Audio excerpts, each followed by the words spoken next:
Hello दोस्तों, जी के study bye RM में आपका स्वागत है। मैं आपके लिए लेकर आया हूँ एक सेट। इस सेट में मैं आपसे क्वेश्चन पूछूंगा, आपको जवाब देना है 5 सेकंड में। आप अपना जवाब कमेंट बॉक्स में दे सकते हैं। यदि आपको ज़्यादा समय चाहिए तो आप इस वीडियो को पॉज कर सकते हैं तथा फिर जवाब दे सकते हैं। आप मेरे इस चैनल को सब्सक्राइब नहीं किए तो कृपया मेरे इस चैनल को सब्सक्राइब कर दें तथा मेरे इस वीडियो को लाइक भी कर दें। तो चलिए चलते हैं क्वेश्चन की तरफ। पहला क्वेश्चन नंबर 1, गांधी इरविन समझौता कब हुआ था? तो आपका ऑप्शन है ए 5 मार्च 1931, बी 10 मार्च 1931, सी 5 मार्च 1932 या डी इनमें से कोई नहीं। तो आपका समय शुरू होता है अब।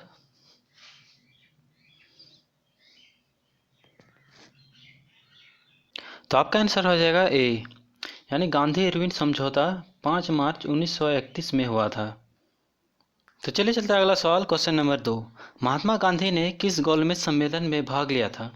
तो आपका ऑप्शन है ए पहला गोलमेज, बी दूसरा गोलमेज, सी तीसरा गोलमेज या डी इनमें से कोई नहीं। तो आपका समय शुरू होता है अब।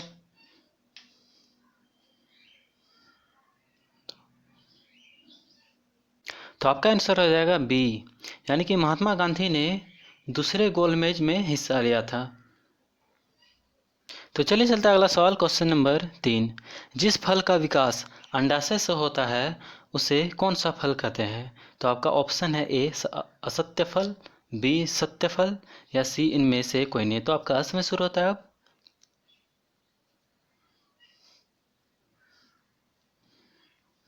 तो आपका आंसर हो जाएगा बी, यानी कि उसे सत्य फल कहते हैं। यानी कि सत्य फल हम उस फल को कहते हैं जिसका जो विकास होता है वो अंडाशय से होता है।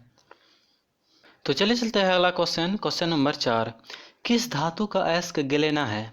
तो आपका ऑप्शन है ए सीसा, बी एल्युमिनियम, सी चांदी या डी इनमें से कोई नहीं। तो आपका समय शुरू होता है अब।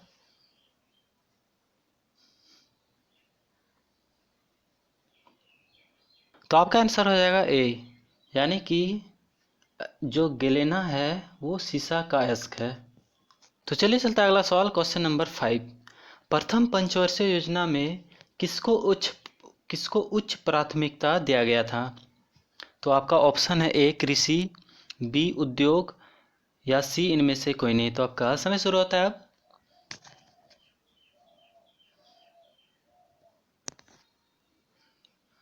तो आपका आंसर हो जाएगा ए, यानी कि प्रथम पंचवर्षीय योजना में सर्वोच्च प्राथमिकता कृषि को दिया गया था। तो चलिए चलते हैं अगला सवाल, क्वेश्चन नंबर 6, लोक लुभावन परियोजना किस परियोजना को कहा जाता है? तो आपका ऑप्शन है ए नौवीं 1997 से 2002, बी 10वीं 2002 से 2007, सी 11वीं 2007 से 2012 या डी इनमें से कोई नहीं। तो आपका समय शुरू होता है अब।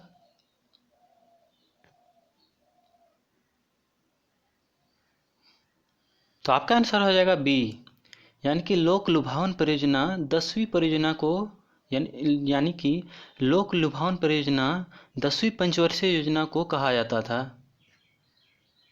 तो चलिए चलता है अगला सवाल, क्वेश्चन नंबर 7, भारत में सबसे ज़्यादा बार बजट पेश करने वाला कौन था?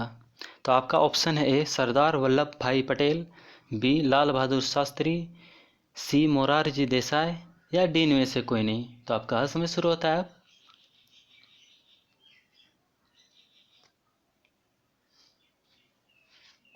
तो आपका आंसर हो जाएगा सी, यानी कि मोरारजी देसाई ने ही सबसे अधिक बार बजट पेश किया था।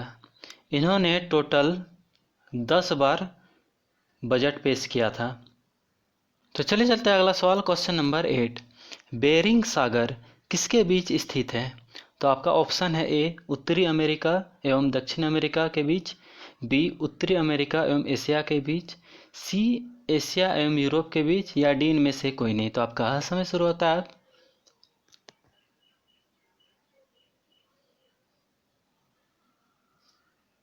तो आपका आंसर हो जाएगा बी, यानी कि उत्तरी अमेरिका एवं एशिया के बीच बेरिंग सागर स्थित है।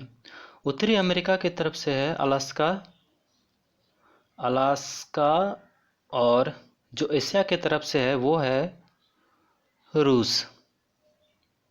तो चलिए चलते हैं अगला सवाल, क्वेश्चन नंबर 9, विश्व का सबसे ऊंचा पठार कौन सा है?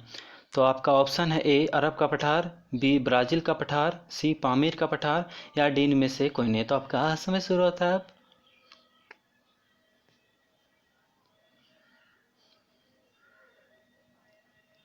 तो आपका ऑप्शन हो जाएगा सी, यानी कि पामीर का पठार। पामीर का पठार कहाँ पे है? तिब्बत में है। तो चलिए चलता है अगला सवाल, क्वेश्चन नंबर 10। स्वतंत्र भारत का सबसे पहले बजट किसने पेश किया था? तो आपका ऑप्शन है ए आर के शनमुगम सेट्टी, बी जॉन मथाई, सी सरदार वल्लभ भाई पटेल, या डी इनमें से कोई नहीं। तो आपका समय शुरू होता है अब।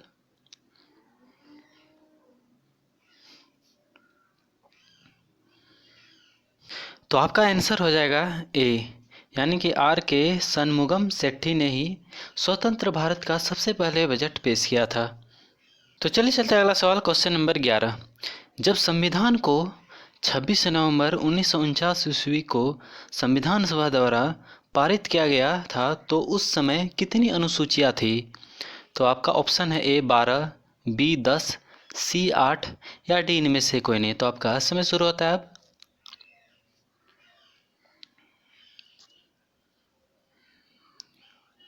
तो आपका आंसर हो जाएगा सी, यानी कि उस समय टोटल 8 अनुसूचियाँ थी। तो चलिए चलते हैं अगला सवाल, क्वेश्चन नंबर 12। रोम शहर किस नदी के किनारे स्थित है? तो आपका ऑप्शन है ए सीन नदी, बी टेम्स नदी, सी टाइबर नदी, या डी इनमें से कोई नहीं। तो आपका समय शुरू होता है अब।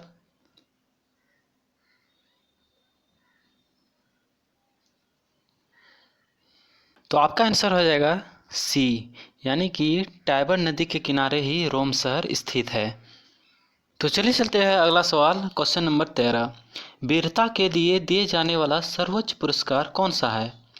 तो आपका ऑप्शन है ए महावीर चक्र, बी परमवीर चक्र, सी अशोक चक्र, या डी इनमें से कोई नहीं। तो आपका समय शुरू होता है अब।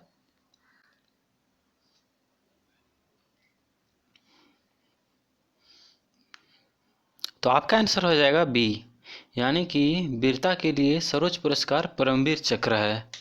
तो चलिए चलते हैं अगला सवाल, क्वेश्चन नंबर 14। ओलंपिक के ध्वज में कुल कितने छल्ले होते हैं?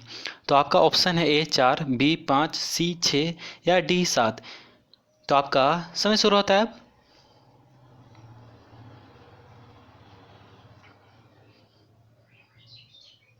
तो आपका आंसर हो जाएगा बी, यानी कि टोटल 5 छल्ले हैं। तो चलिए चलते हैं अगला सवाल, क्वेश्चन नंबर 15। भरतनाट्यम किस राज्य का लोकप्रिय नृत्य है? तो आपका ऑप्शन है ए कर्नाटक, बी केरल, सी तमिलनाडु, या डी इनमें से कोई नहीं। तो आपका समय शुरू होता है अब।